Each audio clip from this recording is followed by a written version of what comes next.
Hello, dear students. Today we are going to continue with the same chapter, that is the living organism, characteristics, and habitats. So, dear students, we are going to continue with the same topic, adaptation. So, in the last class, we learned about the adaptation of polar bear and the camels. Today, we will be learning about the adaptation of fish. So before we learn about the adaptation of fish, let us revise the last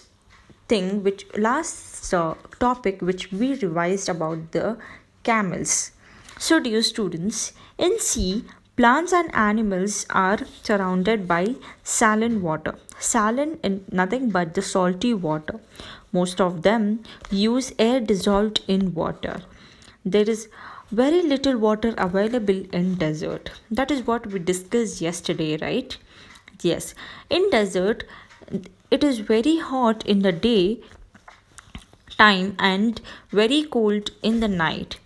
In desert, the animals and plants of the desert live on the desert soil and breathe air from their surroundings, whereas the sea and the desert are very different surroundings that we find different kinds of plants and animals in two different regions, isn't it? Yes. So now let us look at the two different kinds of organisms from a desert and the sea. As we discussed about a camel in our last class, right? Yes, we discussed that a camel structure helps to survive in desert as their conditions. Camels have long legs which helps to keep their bodies away from the heat. They excrete small amount of urine. Their dung is dry. And they do not sweat. Since camels use very little water from their bodies, they can live without water for many days. Right? That is what we discussed in the last class. So dear students, now we will look in the adaptation of fishes. So let us look the different kinds of fishes. There are very different kinds of fishes, right? Do they have the common shape? No, they have a different shapes. They have different shapes, different size.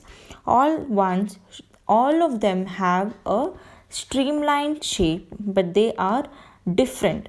That is, we discussed in the last chapter, right?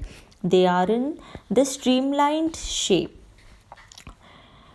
So dear students, now let us see how the shape helps to move them inside water.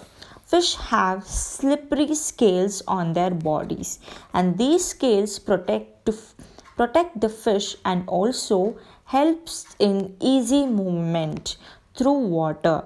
That is what we discussed in the last chapter.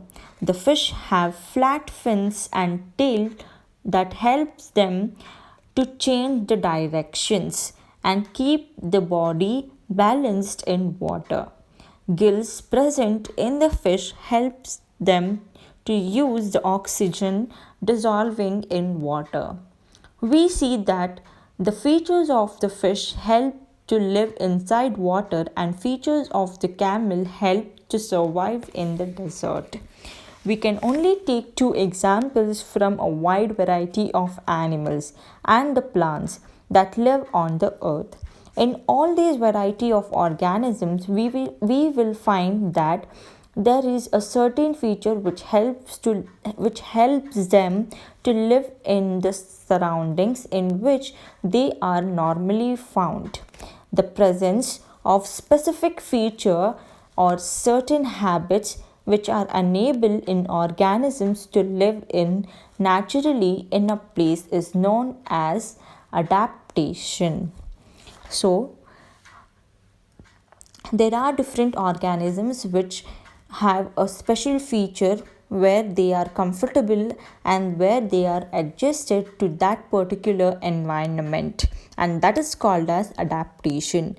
Adaptation of organisms differ depending on the place of dwelling, and that is why fishes cannot live without water and camel cannot live in sea.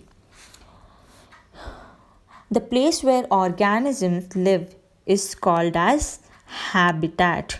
The place where the organisms live is called as habitat. Habitat means a dwelling place, that is a home.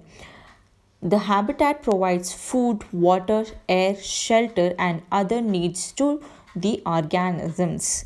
Several kinds of plants and animals live in same habitat. The plants and animals that live on land is called as terrestrial habitats. What is terrestrial habitat?